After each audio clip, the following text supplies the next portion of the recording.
Happy Labor Day, everybody. This is a day where we celebrate the grit, the resilience, the hard work of America's working families. Let me start by thanking your mayor, Mayor Walsh, who has stood up for working folks for a long time, since before he held this office.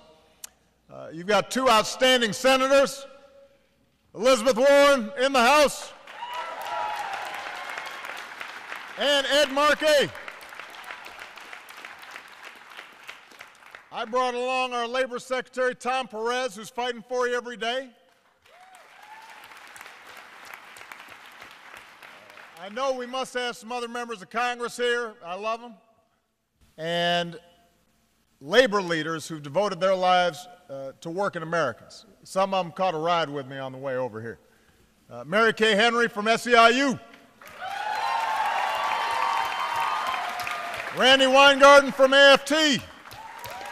Arturo Rodriguez from UFW. Billy Height from my hometown of Chicago from UA. We got Massachusetts AFL-CIO President Steve Tolman, and give it up for Rich Rogers and everybody from Greater Boston Labor Council for hosting this great breakfast.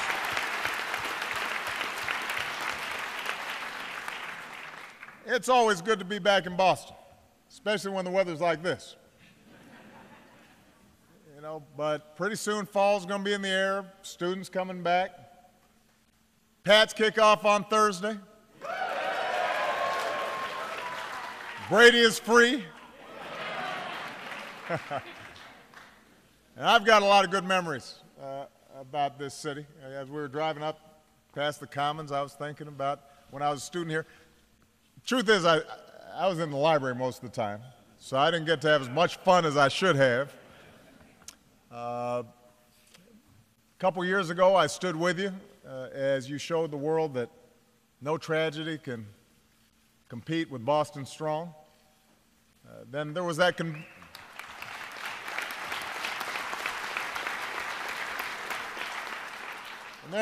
convention that you hosted back in 2004, before I had a motorcade. Traffic from Logan was a little tougher back then. But you were kind enough to give a warm Boston welcome to an unknown state senator with a funny name. And it's been 11 years since then. I have added a few gray hairs. I've earned every one of them. Oh, see there? I'm sorry, what was that? There you go.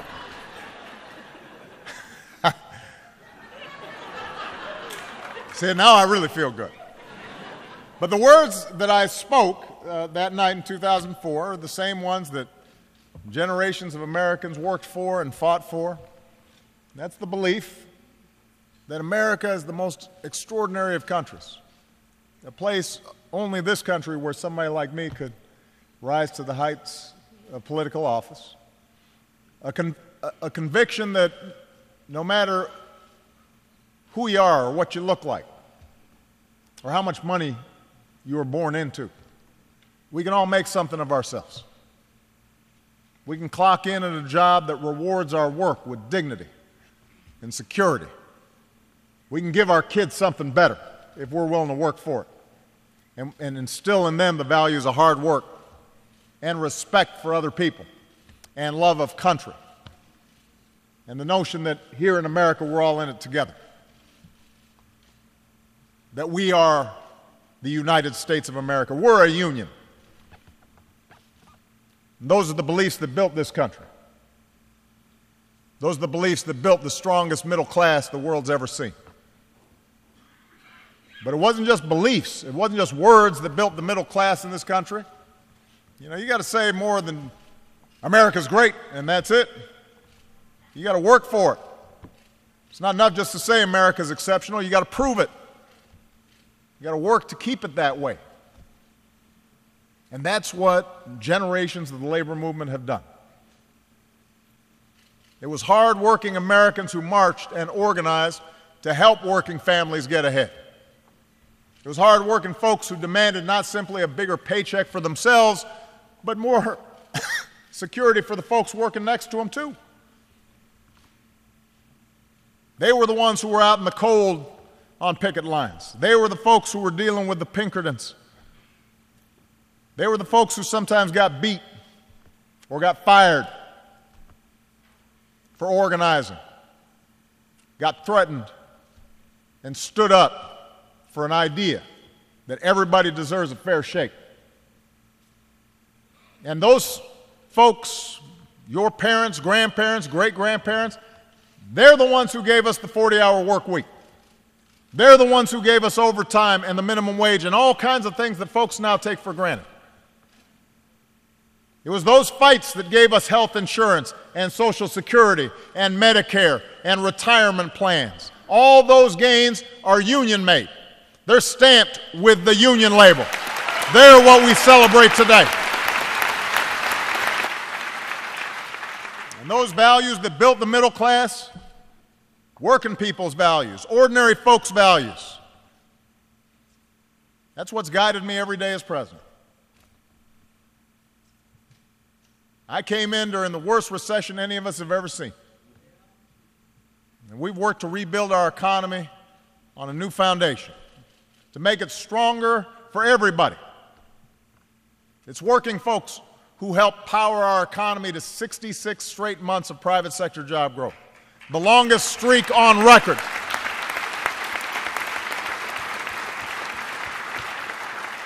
Five and a half straight years. 13.1 million new jobs overall, the lowest unemployment rate in 7 years. It was working people, middle-class values that restored the meaning of the word made in America, made in the USA. We had an auto industry that was flat on its back when I came into office. Now we're on track to sell more cars and trucks this year than we have in more than a decade.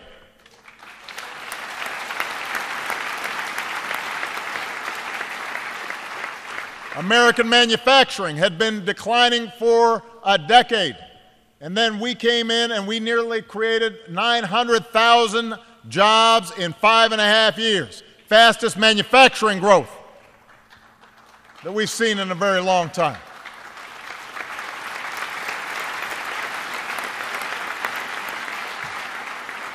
When I came into office, business leaders said the best place to invest was in China. Well, they don't say that no more. Now the number one place to invest is right here in the United States of America. That's because we got the best workers in the world. That's progress. Now, we're entering into political season. I'm so glad I'm not on the ballot. But it's political season. It starts earlier and earlier, and so now we're starting to hear a lot about middle-class values. Everybody wants to talk about the middle class. But some folks seem confused about what exactly that means. So let me provide a refresher course. For me, for us, middle-class values means providing tax cuts to 98% of Americans, but then asking the top 2% to pay a little bit more. That's helping middle-class families. For us, middle-class values means protecting Main Street from another crisis with the toughest Wall Street reforms in history that your senators helped to make happen. It means reforming student loans and increasing Pell Grants so every kid can afford a college education. And we've got to keep working to make 2 years of community college free for everybody who's willing to work for it.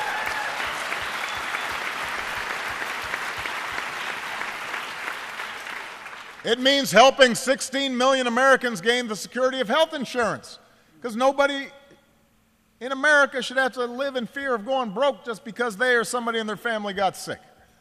That's what it means to us to have middle-class values. And we know we've got more work to do to make sure more families feel the gains of this recovery. But the fact is, the verdict is in. Middle-class economics works. Looking out for working people works. Bottom-up economics works. Middle-class out economics works.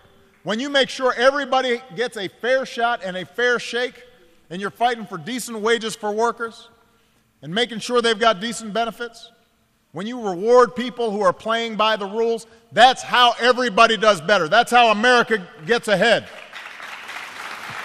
That's how it's always been in this country.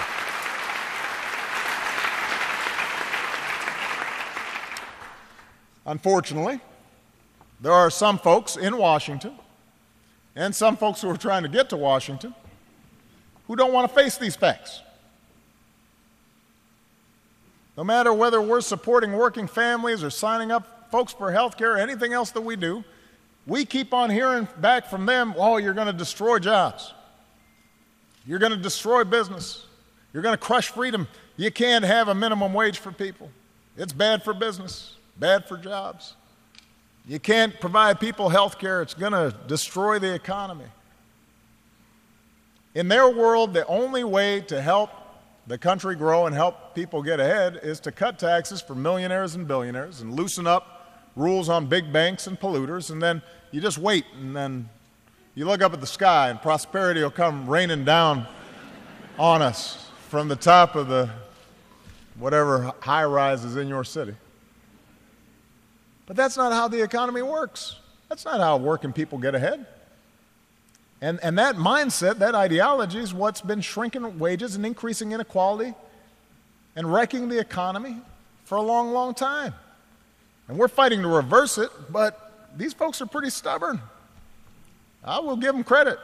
They don't let facts or evidence get in the way. They really don't. And as I said, Republicans in Washington are trying to rebrand themselves as the party of the middle class. I'm glad they're doing it, really.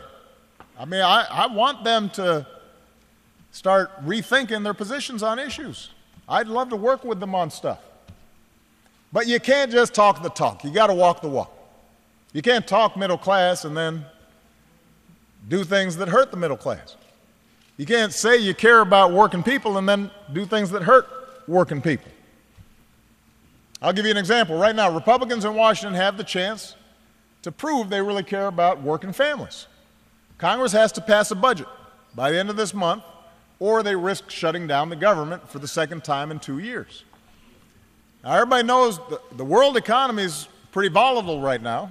Our economy is a relative bright spot. We're doing better than just about everybody else. So a shutdown would be completely irresponsible. It'd be an unforced error, a fumble on the goal line. You know, it'd be like a ground ball slipping through somebody's legs. You know, you guys have won a couple since that time, so I can make that joke. If you hadn't had so many World Series wins, I wouldn't make that joke. Point is, it doesn't have to happen. Congress can pass a budget that does away with this so-called sequester that just lops things off, whether it's good or not for the economy, harms our military, hurts working people. We could instead invest in working families, invest in our military readiness, invest in our schools, rebuild our roads, rebuild our ports, rebuild our airports, put people back to work right now. I'll sign that budget. I'm ready to work with them. But so far, at least, instead of hearing about how we can all move together, what we're hearing from those folks is threats that they might shut down the government over things that don't even have to do with the budget. Try to stop the budget in order to force us to do something that would restrict women's health care, for example. That's not a good idea. And you're seeing all kinds of mindless proposals that would harm our military readiness and cut job training, cut Head Start, cut preschools, cut K through 12 education. They're still talking about repealing Obamacare. I mean, they've taken 56 votes to repeal this thing. Everybody says it's working. It's working better than even I expected. And costing less, and they're still talking about repealing it. And what we're seeing from them is this constant war against unions, a constant attack on working Americans by weakening worker protections, undermining workplace safety, gutting your ability to save for retirement, preventing you from forming a union. I mean, this is a party that says it wants to rebrand itself. I'm going to quote them here. They said they want to be the party of the American worker and the party of higher wages. Well, that's great. But think about it. They oppose raising the minimum wage. They're doing everything they can to bust unions. And then they want to claim to be the party of the American worker. Take a look at some of the folks who want to be their standard bearer in the next election. I won't say their names, but you can kind of attach the quote to their names. So one candidate, he is bragging about how he destroyed collective bargaining rights in his state.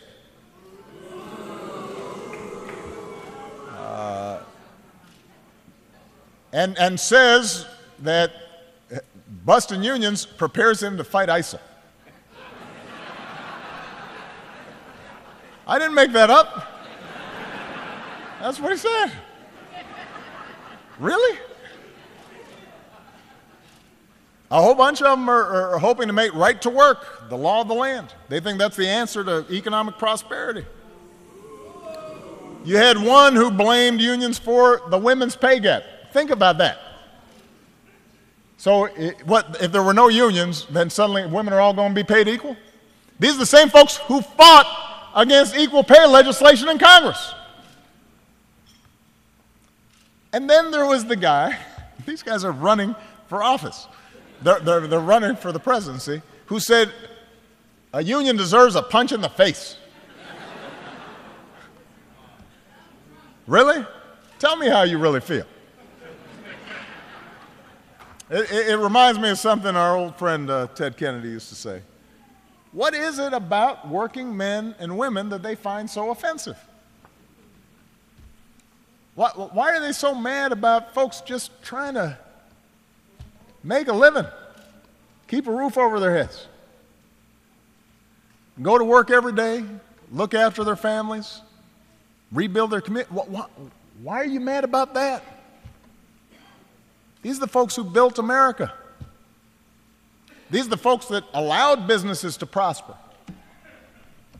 Why are you attacking ordinary people who are just out there trying to do their jobs? I've said it before, I'll say it again. If I were looking for a good job that lets me build some security for my family, I'd join a union.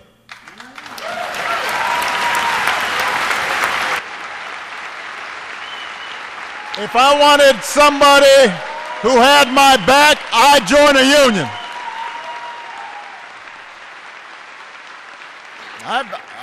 I travel a lot. I've been to countries that don't have unions, that prohibit unions.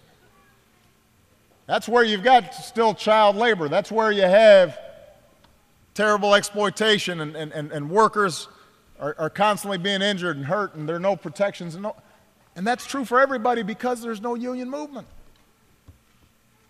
Even Brady's happy he's got a union. They had his back. So you know if Brady needs a union, we definitely need unions.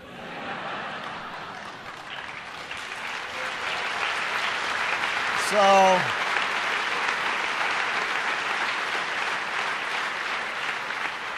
because the fact of the matter is, even kids understand this, you're stronger when you stand together. And a job's about more than a paycheck. Employees are more than just cogs in the wheel. They're moms and dads with dreams for their kids. They're folks who pick up the extra shift to help out another worker, who's in a jam. They're folks who are trying to save for retirement after years of sacrifice. Folks who clock in every morning and stay late to make sure the job's done right. And then donate some of that hard-earned money to their church, or their YMCA. There's a pride and there's a dignity inherent in any job, whether you've got the security of a union or not, but a union will help express that dignity and that sense of voice in what you do every single day. And I believe that all workplaces should reflect the worth and the dignity of our working families.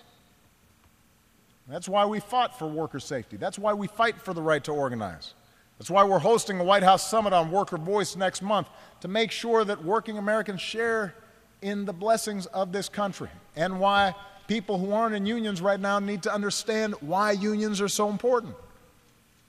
That's why last summer we hosted a Working Family Summit to talk about issues like higher pay and fair pay and child care and workplace flexibility and paid leave.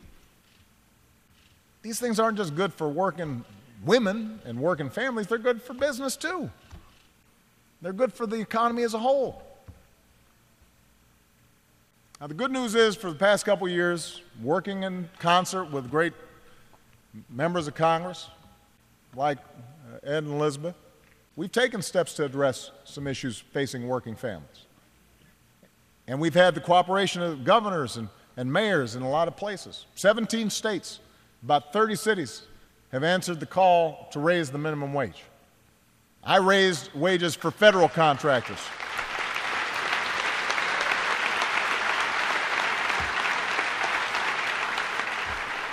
In June, we proposed action to protect a worker's right to overtime, extending protection to as many as 5 million Americans who weren't getting a fair shake when it came to overtime rules.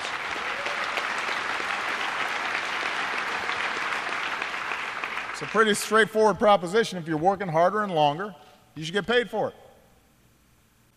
I believe that you should be able to talk openly about how much you get paid to make sure everybody's getting paid the same. That's how we know if there's unfairness in the workplace. That's something Lilly Ledbetter had to deal with and helped contribute to the pay gap. So last spring, I acted to combat pay secrecy. Working with Tom Perez, we are finalizing a rule this week that makes sure that what people are getting paid is out there, so you know if you're getting cheated. If you find out you're getting shortchanged, you shouldn't live in fear of getting fired. Because you raise your voice, you should be able to press your claim. And I believe that working Americans should have the basic security of paid leave. Right now, we are the only advanced nation on earth that does not guarantee paid maternity leave. Think about that.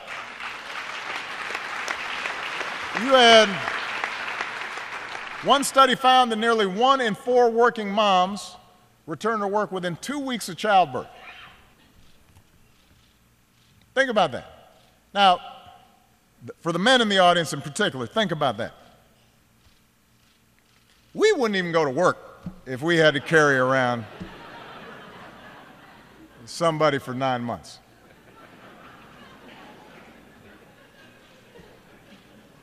The human race would evaporate. We couldn't even take it.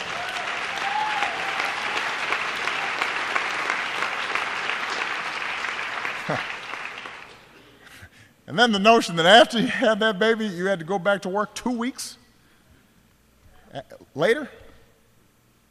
Only 12% of our private sector workers have access to paid family leave.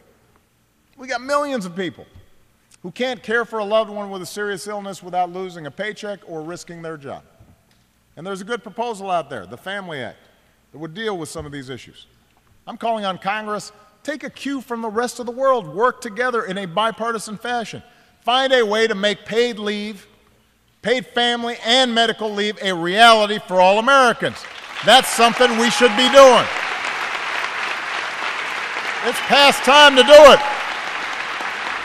It'll be good for business, not bad for business.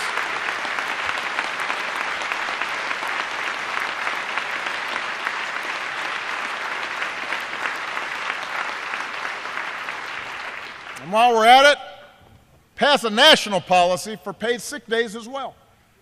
Right now, about 40% of private sector workers, 44 million people in America, don't have access to paid sick leave.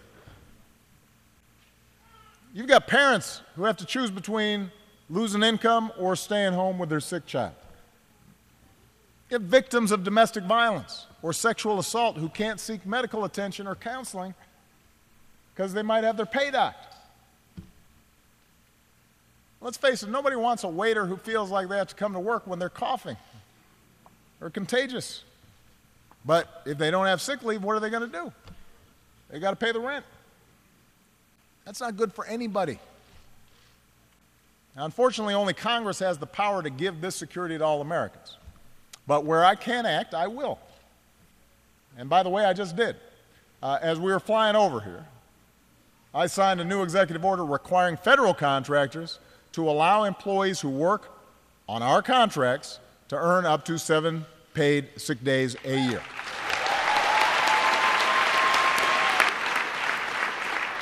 This will give about 300,000 working Americans access to paid sick leave for the first time. And it builds on the growing momentum of people who are answering the call on paid leave across the country.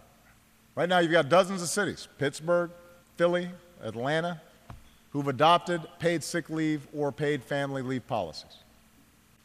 You've got companies like Hilton and Johnson & Johnson and others that are expanding paid leave. Microsoft, Facebook, requiring it from their contractors and vendors.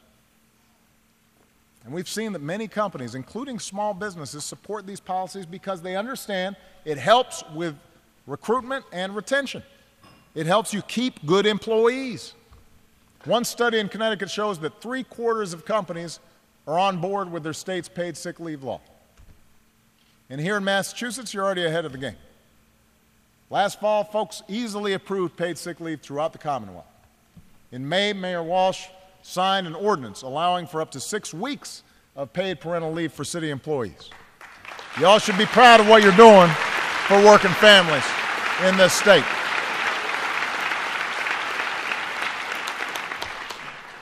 But, you know, that's not a new story here in Massachusetts. Y'all have always been a little ahead of the curve. Almost 2 centuries ago, there were the Mill Girls up in Lowell, the nation's first union of working women. Folks in Boston helped lead the way to an 8-hour workday.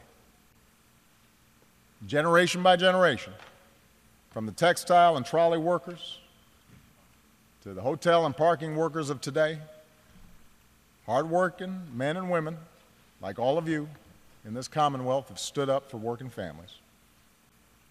And what's been true in Massachusetts has been true all across the country. You understand that we're stronger together than when we're apart. When we are together, we carry each other up to heights we can't reach on our own. And that's what we honor every day on Labor Day. And whenever I'm with you, I'm optimistic about America. Because while I know that it's not going to happen in 1 day or 1 month, won't even be completed under 2 terms of 1 president, I know, working together, we're going to build a better future for ourselves and our kids and for working families all across the country. I have seen it, you have seen it, and now we've just got to keep working to make it a reality for every single working person in America. Thank you. Obviously, the discussions that concluded in Vienna, like any serious negotiation, involved a quid pro quo. Iran wanted sanctions relief. The world wanted to ensure a wholly peaceful nature of Iran's program.